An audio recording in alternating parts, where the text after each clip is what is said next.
Nirvana's Smells Like Teen Spirit video surpasses 2 billion views on YouTube. Hell yeah. Nirvana Smells Like Teen Spirit music video has surpassed 2 billion views on YouTube. The clip, which was uploaded to the Google-owned video platform in June 2009, previously hit 1 billion views in 2019. You got to give Google credit. Like they definitely, they were like, oh, this is going to be huge. We're going to buy YouTube. Yeah. And they were right. Smells Like Teen Spirit opened Nirvana's breakthrough release, Nevermind, which hit number 1 around the world, selling more than 30 million copies worldwide. The single made its radio debut on August 27th, 1991. Same year, like a couple months after Slave to the Grind came out. Man, and then everything got fucked. It's crazy to think about that. Those early days, like Nirvana really did. It was like this song was like just a nuclear bomb. It just decimated everything that we thought was cool. We've talked about it before, but people like try to blame Courtney Love or Dave Grohl or whatever for Kurt's suicide. To me, it's him blowing up and not getting, like, you know what I mean? He didn't want the attention of like the jocks and the people he hated that were into his music, you know? And I think that was a lot of, you can hear some of that too on In Utero, how he's kind of like. He was also a junkie. Yeah. Like Lane Staley, like all those guys. And there's Phil has a lyric that I think is so profound on one of the Down songs. I think it's on the second Down record, but he goes, "There's no junkie with a happy ending." And it's the truth, man. Like if that road ends one place with death by overdose. Whether you kill yourself or overdose, yeah. But I have to agree with Dryden though that Nirvana, when they came out, did not want to be popular. They didn't want to be. I mean, no, I think it's like the grunge. Like I hesitate to even use the term grunge because it seemed like such a marketing thing. When none of those if you think about the bands of this era, none of them really sound the same at all. Like Alice in Chains, there's a vast difference between Alice in Chains, Soundgarden, Nirvana. Yeah. And a lot of it's like metal, hard rock kind of stuff, but they just wore regular clothes instead of wearing a getup. You know, that was like the big difference. You wore hiking boots and baggy pants and flannel shirts. Yeah. I think really too, it goes to the content of the music because the 80s was all about like being flashy and like impressing women or like trying to get laid or whatever. The macho stuff. And in the 90s, like people were like trying to be serious and like talk about their emotions and shit, you know? Yeah. And I think that's a little bit of the difference, but not that there wasn't music with substance in the 80s too, but you know, I think that just the general, like what was cool kind of shifted when Nirvana dropped. And honestly, it wasn't like Nirvana, like the change was bubbling under the surface for a long time. You know what I mean? Like bands like REM and Faith No More were becoming popular so it's anyway. So the single made its debut on August 27th, 91. The accompanying video showed the band playing background music for a truly spirited high school cheerleading squad. The clip was filmed on August 17th, 91 at a soundstage in Culver City, California. The Smells Like Teen Spirit music video is directed by Samuel Bayer, who's his person. What? Who's his personality?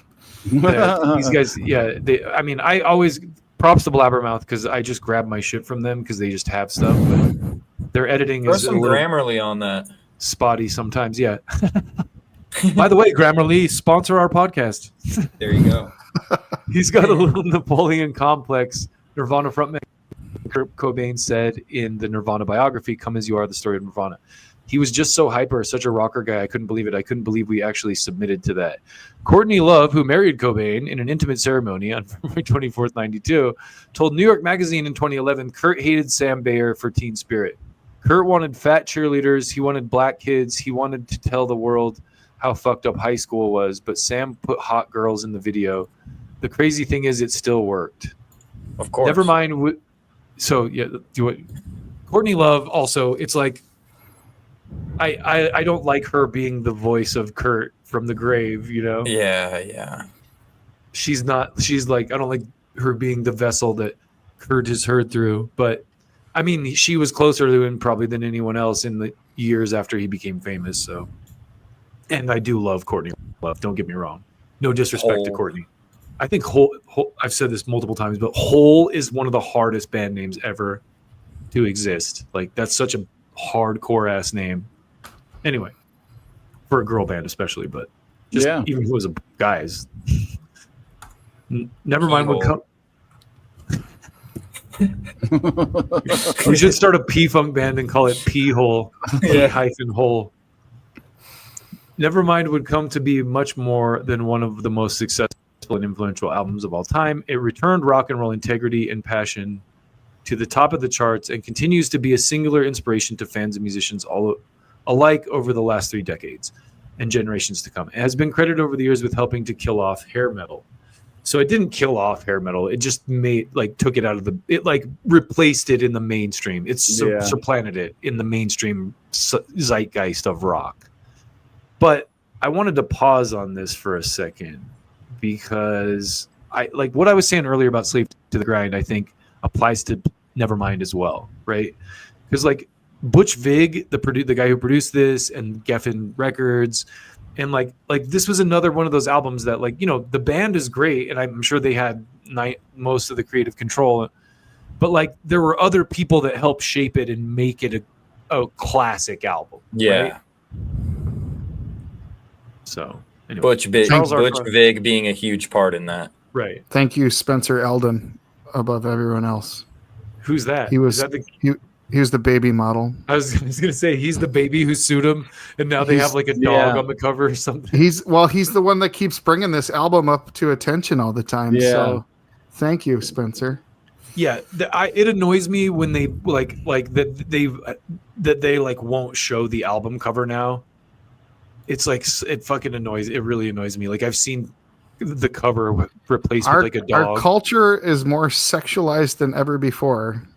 Yeah. And that doesn't bother people, but an innocent baby swimming in a pool does. So it's just weird. I'm not looking at that fucking baby and thinking anything sexual. And anyone who is, that's because you're not in lost. Drive. You're not in Lost Prophets. That's why. Yeah. Yeah. Ian Watkins, yeah. Your password is an kids in all caps. You got to be careful saying shit like that because we're on a Someone's live gonna stream. clip me. Yeah. No, I'm just saying, and I don't want us to get because YouTube, sometimes the AI just picks it up and it doesn't know that you're saying it as a quote. Well, anyway. Well, YouTube AI, it's a quote. He does, kids. Charles R. Cross, the author of Heavier Than Heaven, a biography of Cobain, told Today.com about the mega success of Nevermind. It's an incredible album. It would have been a hit whenever it was released. I don't disagree. But at the same time, the timing was right for there to be a superstar act like Nirvana. It came right at the time, at the end of the death knell of hair metal, and the world was screaming for rock music that would be meaningful again. And the timing for a new generation wanting a voice was also ideal. It just so happened that everything came together at the exact right moment when rock needed a revolution. What do you guys think about that? Do you think that's a bunch of nonsense or? No, I agree. Yeah, I agree. I think I don't know. I feel like we're in that place right now. I think about that a lot. I'm like someone's gonna do it's like when Korn hit, right? It's like someone's gonna do something in heavy music that no one has done yet, or elevate. Like right now, it's like it seems like we're in these doldrums of there's a lot of great bands, but there's nothing just groundbreaking happening. Yeah, and not that Nirvana wasn't even groundbreaking, but I get the album Nevermind was groundbreaking just because, like I said, all those elements, and like he said, all those elements coming together. I also feel I don't know. I'm sure other people might have said this throughout music history, but I feel like almost everything's been done now. Yeah. Especially with all the computers and stuff. I mean, maybe the only thing to yet be released is an album completely written by AI or something, but I feel like it's been in rock music, style wise, you know what I mean? It's I think it'll be, I think they'll just bring up something that's been done before and just do it. Well, I mean, it had all been done like 50 years ago, as far as I'm Yeah. concerned. You know what I mean? That's what I mean. Like, I feel like maybe people at the time were probably thinking the same thing. Like, oh, there's nothing else to do, And then Pantera came out or whatever, and that changed the game. System of a Down, I always like using them as an example. Yeah. They were doing Another something good example. totally. They were metal, but not, like. And that's just based on their like culture and their influences that they implemented. Well, they were another bungle influence band that like wore that influence a lot more on their sleeve than like say Korn did. You know, like that. I think that's why that Korn clip we have is so popular. It still gets like a couple thousand views a week. Wow. That Korn short about where Head is showing the riff from Blind and how he kind of topped that. That was our corniest short too. Yeah. Yeah. Oh, we have a lot of Korn out there. Believe me. Soft core.